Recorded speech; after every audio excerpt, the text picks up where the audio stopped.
Savoir et comprendre les plus récentes nouvelles qui nous touchent. Bon, Alexandre, donc menace mise à exécution par Donald Trump. C'est rentré en vigueur, ces tarifs, à minuit 1 minute la nuit passée. Et voilà, c'est fait. Donc, des droits de douane de 25%, surtout, tout ce qui entre aux États-Unis en provenance du Canada et du Mexique, 10% pour ce qui est des hydrocarbures canadiens. Alors, ça représente au total 918 milliards de dollars de produits qui sont visés. Et si le Canada et le Mexique y goûtent, la Chine aussi, il goûte encore plus parce que le président américain a fait un tour de vis de plus en doublant les droits de douane finalement à 20%. Il a signé ce décret-là hier. Pékin a tout de suite répliqué en annonçant des taxes de 10 et 15% sur toutes sortes de produits agricoles en provenance des États-Unis, mais c'est pas terminé. C'est-à-dire que là, c'est une première vague de tarifs. Okay. Le 12 mars, là, c'est le 25% sur l'acier et sur l'aluminium. Et là, on se demande, est-ce que le Canada va être exempté en disant il y a déjà 25%? Parce qu'à date, ce qui circule, c'est que ce serait cumulatif. Ben oui, donc là, on serait à 50% sur l'acier et l'aluminium. Ouais, mais ce qui veut dire essentiellement qu'on ne vendrait plus aux Américains. Alors, 50%, ça veut dire qu'on ne fournit plus d'acier et d'aluminium aux Américains. Alors que c'est notre principal marché. Et additionner aussi le 2 avril des droits de douane réciproques. Donc ça, on a dans la mire, par exemple, tout ce qui est des taxes, TPS, TVQ. Les Américains, donc, nous imposeraient des droits de douane supplémentaires. Le président Trump a fait un point de presse lundi en après-midi. Voici un extrait. Tomorrow tariffs 25% on Canada and 25% on Mexico. No room left for Mexico or for Canada. No, the tariffs, they're all set. They go into effect tomorrow. Mais c'est complètement fou parce que là, hier, finalement, c'était plus le fentanyl. Son secrétaire au commerce avait dit ils ont fait une bonne job sur le fentanyl à la frontière, mais pas encore assez. Mais quand Trump lui annonce les tarifs, on dirait qu'il se mêle dans ses menteries. Donc là, il oublie que c'est supposé être pour le fentanyl. Et là, il dit non, il va falloir qu'il ouvre des usines. Ce qui est produit à l'extérieur, ça ne marchera plus. Il ne rentrera plus aux États-Unis. Il ne faudra pas ouvrir des usines aux États-Unis. Ce qui est peut-être, au fond, son vrai but. Mais si c'est ça, son vrai but, faut que le Canada, la réplique soit cruelle. C'est-à-dire qu'il faut qu'on dise il n'y a plus rien produit dans une usine américaine qui entre au Canada et qu'on achète. Ça veut dire que si tu veux, c'est réciproque, là. Si l'entreprise américaine veut nous vendre quelque chose, tu vas venir ouvrir une usine à Blainville ou à Oshawa ou à Jasper. Tu vas venir ouvrir une usine au Canada. On n'achète plus, nous autres, il faut que ça aille dans les deux sens, là, de dire, OK, eux autres n'achètent plus rien produit au Canada, nous, on n'achète plus rien produit aux États-Unis, mais est-ce qu'on est capable de se tenir comme ça? Ben, c'est pas rentable financièrement. Ah, c'est mauvais pour tout le monde. Ouais. C'est mauvais pour toute l'économie du continent, on se comprend. C'est juste que sinon, Trump obtient son but. Complètement. Il gagne. Si on fait pas ça, lui, il gagne son pari, puis il va dire, regarde, ma politique a été excellente, j'ai réindustrialisé les États-Unis. Il va avoir l'impression, il va avoir l'illusion que ce qu'il fait a du bon sens. Parce que je pense qu'on est comme toute une génération. Mettons, moi, je suis économiste de formation, là. J'ai jamais lu sur du protectionnisme moderne. Quand je lis sur le protectionnisme, c'est les économistes de la CSN des années 70. C'est du vieux stock d'une époque où on croyait à ça. Tous les économistes sérieux, depuis des décennies, sont dans le libre-échange, sur différentes versions, mais sont dans l'avantage économique, l'enrichissement qui vient. C'est pas pour rien que le libre-échange a pris autant de place sur la planète. Donc là, tu rentres, il nous ramène dans un monde complètement nouveau, mais on peut écouter un extrait. Lui a l'air, peut-être parce qu'il est conseillé par des bouffons, peut-être parce qu'il est d'une vieille école, mais en campagne, il disait encore, on peut le réécouter. Tariffs is the most beautiful word to me in the dictionary. C'est le plus beau mot du dictionnaire. Les droits de douane, les tarifs, c'est le plus beau mot du dictionnaire. C'est où il trouve ça, où il a pris ça, comment il s'est attaché à ça, je sais pas. Mais... C'est vrai que son objectif, c'est de nous rendre fous. Ouais, aussi, mais non, ça, les tarifs, il y a vraiment l'air, il y a un côté où il a l'air sincèrement à croire à ça. Bon, la réplique du Canada a été annoncée, elle est venue de plusieurs voix. Ouais, et à surveiller aujourd'hui, 10h30, un point de presse de Justin Trudeau en compagnie de Dominique Leblanc, ministre des Finances, Mélanie Joly, ministre des Affaires étrangères et David McGuinty à la Sécurité publique. Oui, on a un bon aperçu, mais ce sera intéressant de surveiller le ton, parce qu'on avait trouvé, entre autres, Justin Trudeau, il y a un mois, lors de l'annonce officielle de ses tarifs de 25 % sur tout, il avait été solide, M. Trudeau, il avait été ferme. Quel ton va-t-il emprunter aujourd'hui à 10h30? On verra bien. Il y a eu quand même une déclaration écrite là, de M. Trudeau hier en disant que le Canada ne fermerait pas les yeux sur cette décision complètement injustifiée. Alors aujourd'hui, c'est une première tranche de 30 milliards de dollars de droits de douane de 25 %. Il y aura une deuxième tranche de 125 milliards dans 21 jours. Question de permettre aussi à nos entreprises un peu de se réorganiser. Un processus qui a probablement déjà été entamé là, avec la menace qui nous planait au-dessus de la tête. Donc, quand on additionne tout ça, on sera à 155 milliards de dollars de marchandises américaines qui vont subir un tarif de douane de 25 %. Je vous rappelle l'autre chiffre qui est important. Ce que les États-Unis nous assènent aujourd'hui, c'est 918 milliards de dollars de produits visés par un 25 % de tarif ou un 10 % sur les hydrocarbures. Nous, on réplique au total avec 155 milliards. Et tu parlais... Mais là, il faut juste qu'on se mette des yeux devant les trous, parce que nous, on a aimé dire au cours du dernier mois, des derniers mois, Trump, en mettant des tarifs, crée de l'inflation. Ce sont les consommateurs américains qui vont les payer, ce qui est vrai. Il faut juste bien saisir que la réplique, c'est l'inverse. On met, par exemple, sur le jus d'orange de la Floride, un tarif de 25 %, bien, à l'épicerie, votre boîte de jus d'orange de la Floride, votre bouteille de jus d'orange de la Floride qui est là dans le comptoir, est-ce qu'elle va augmenter de 25 % Peut-être que l'épicier va dire on peut pas va couper dans ses marges, peut-être que le vendeur en Floride va couper dans ses marges pour essayer d'amoindrir le choc pour le consommateur, mais le prix va augmenter, il n'y a aucun doute. Il y a plusieurs choses qu'on achète. Après ça, l'idéal, ce serait de plus en acheter du tout, là. De toute façon, c'est pain de sucre, là. C'est pas bon. On peut s'en passer. L'idéal serait de plus en acheter du tout. Bon, François Legault qui a fait un peu de mise à jour, parce que j'avais trouvé que son estimé, je l'avais dit ici, que son estimé de 100 000 emplois, je faisais la comparaison avec 500 000 en Ontario, ça me paraissait optimiste. Il a fait une révision de l'impact économique qu'auraient ces tarifs sur l'économie québécoise. Et là, on parle plus de 160 000 emplois perdus au cours des 6 prochains mois, si effectivement les tarifs perdurent. Il y aura quand même du concret, de l'aide concrète auprès des entreprises, bonification de l'assurance-emploi pour Ottawa, entre autres, mais aussi, pour ce qui est du gouvernement du Québec, on va rendre des liquidités disponibles pour les entreprises. Aujourd'hui, à surveiller, séance spéciale du Conseil des ministres pour débloquer ces liquidités pour aider les entreprises qui vont être plus touchées par ces tarifs douaniers. Et il y a toute la question aussi de la confiance des entreprises ici envers le partenaire d'affaires des Américains. Tu me pointais un sondage léger dans le Financial Post qui est très, très, très intéressant.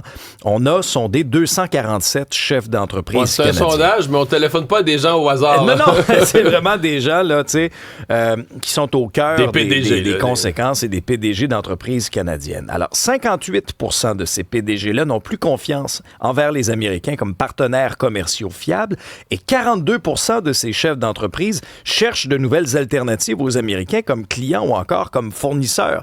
Et puis, on parlait des impacts. Regardons quelques chiffres au niveau de la bourse, là. Nasdaq, une chute de 2,64 %. Le S&P 500, 1,76 %. La bourse de Toronto en repli d'1,5 % et le Dow Jones, on s'est rattrapé un peu en fin de journée, là, mais c'était 900 points à un moment donné. Je regardais ça dégringoler. On a fini à 1,48 % Le dollar canadien aussi, autour de 69 cents. On a atteint les 68 cents hier. Ça a remonté un petit peu vers l'heure du souper. Moi, personnellement, j'ai beaucoup aimé la sortie du premier ministre de l'Ontario, Doug Ford, qui, à la télévision américaine, avait un ton très ferme, très dur.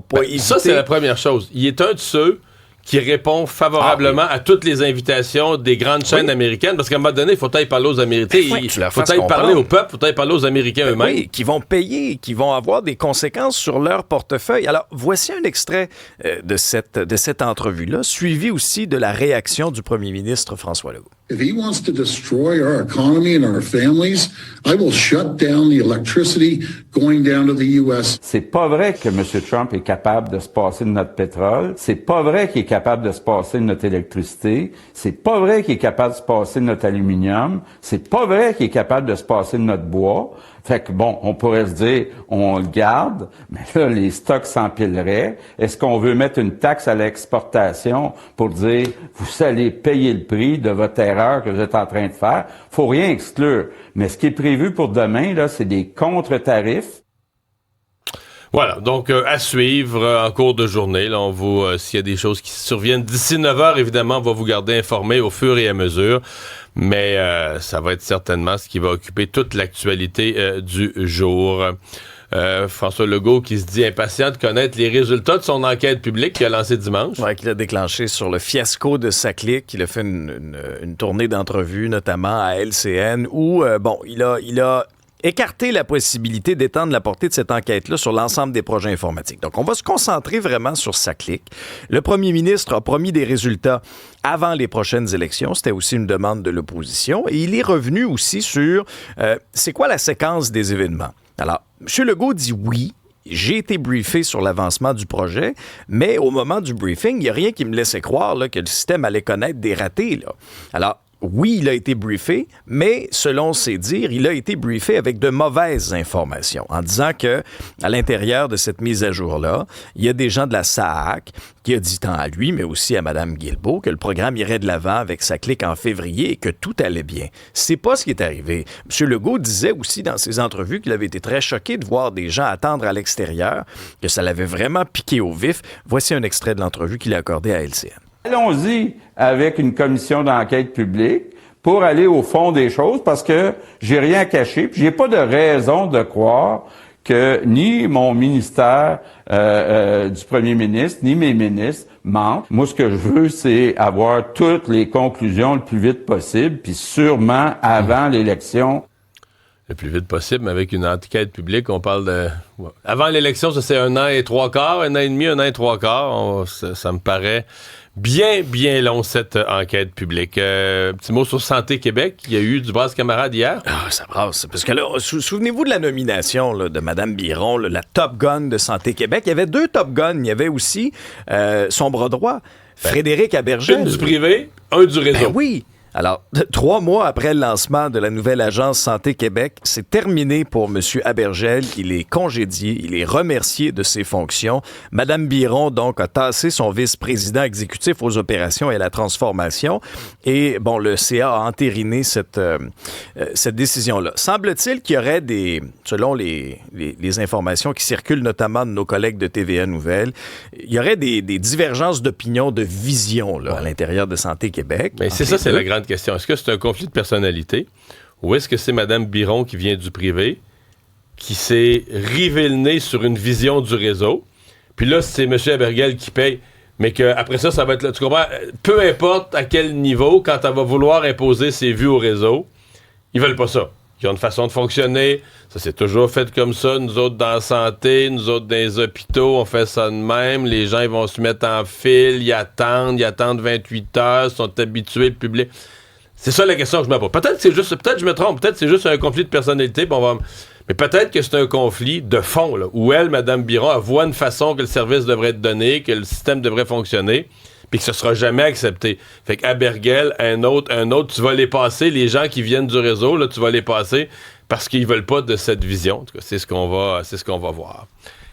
Il était long, le discours d'Adrian Brody aux Oscars. Il me semblait aussi qu'il était long. La musique est partie. Il a fait arrêter la musique. Le livre Guinness s'en est mêlé, c'est ça? Parce que là, ça a été calculé, tout ça. Adrian Brody, qui a remporté meilleur acteur pour son rôle dans Un brutaliste, ils ont calculé que son discours a duré 5 minutes 40 secondes, donc 10 de plus que l'actrice Greg Garson en 1943. C'est à cause d'elle, d'ailleurs, qui avait commencé à mettre de la musique pour dire, là, il y a un temps. Là. Donc, ça devient Noël le plus long de Discours tous les temps. Depuis au moins 80. C'est fou. Donc, il a fracassé le plus Ok. vieux record. Bon, c'était pas un mauvais discours en soi, mais c'est que si tout le monde commence à faire ça, déjà que le gala des Oscars est long, ça m'a vraiment fait on n'en sourire. sort plus. Et Dolly Parton est veuve? Oui, elle a fait une publication touchante sur ses réseaux sociaux. Elle a perdu son conjoint des 60 dernières années, Carl Dean, qui est décédé à l'âge de 82 ans, qui était loin Les de 60 dernières années, Ouais. 60 ans 60 de ans vie de commune. mariage. De mariage, oui, complètement. wow. Il avait 82 ans, lui a été mis à l'écart des projecteurs, là, donc il n'était pas connu du public. Ils se sont connus en 64 dans une laverie automatique à Nashville. Puis 2 ans après, ils se sont mariés. Elle avait 18, lui 21. Et c'est lui d'ailleurs qui a été sa source d'inspiration pour composer Jolene. Donc, Non, on en célèbre putain de nos jours des 60 ans de mariage. Moi, à chaque fois que j'entends ça, je trouve ça toujours triste. Ben C'est oui. quand un des deux perd sa moitié. oui, c'est Il y sûr. a quelque chose de très poignant. Je sais que c'est la vie, puis ça fait partie, mais je sais pas. À chaque fois qu'un des deux perd sa moitié, il y a quelque chose de très touchant là-dedans. Le Canadien a gagné. Le Canadien a gagné, mais on a failli l'échapper. Ils se sont mis ça épeurant un peu, là. Ouf! C'était 3-0 après la première période. Début de Caulfield, Ouais, mais Suzuki ça allait et trop bien. Slavkovski. Le but chanceux, entre autres. ouais, Tout ouais. roulait pour le Canadien. là. Oh oui, mais après ça, en deuxième et troisième période, rien n'allait pour le Canadien. Les Sabres qui ont inscrit 3 buts sans réplique, si bien qu'on a dû aller en prolongation. Très beau but de Mike Madison. Si bien que là, ce matin, le Canadien est à un seul point d'une place en série, occupé par les Red Wings de Détroit. 66 points. Le Canadien est 11e avec 65 points. Là, regardez le calendrier. Jeudi, on est à Edmonton pour affronter les Oilers. C'est un petit peu plus tough, là. Oui, mais les Oilers vont pas très bien ces Ouais, temps-ci. c'est- Ils ont perdu 5 dans les 6 derniers matchs. Et Dans le vendredi... caquet-bas, là. Ah oui, très, très bas. Ils ont le prix à la pompe très, très bas ces temps-ci, les Oilers. Et vendredi, c'est la date limite des transactions. Oh. Qu'est-ce que Kent Hughes va faire? Est-ce qu'on va être acheteur? Est-ce qu'on va être vendeur? Est-ce que ça Ou va est-ce être qu'on le touche à statu quo? rien en On se touche disant, à rien. regarde, tout va Mais bien, les gars envoient un message très, très clair à l'état-major du Canadien en disant, t'as peu, là, vous nous avez demandé d'être dans le mix jusqu'à la fin. On peut pas être plus dans le mix que ça. Et Suzuki va sincèrement très bien. Gros match, encore une fois. Hier, après de le 3 match, je points. me disais c'est un scandale. Puis là, je comprends que l'équipe canadienne a battu les Américains, Ouais. puis on en fait Il aurait des dû être héros. là, là. Mais il y avait quand même des Ben oui. petits marchands qui suivaient pas le jeu. Il y avait 3-4 joueurs là, du Canada qui suivaient pas le jeu. Cyril Lee. C'est incroyable là, qu'on n'ait pas trouvé une place dans cette formation-là pour Suzuki, Ah, là, je suis qui est dans entièrement d'accord. l'élite au Canada.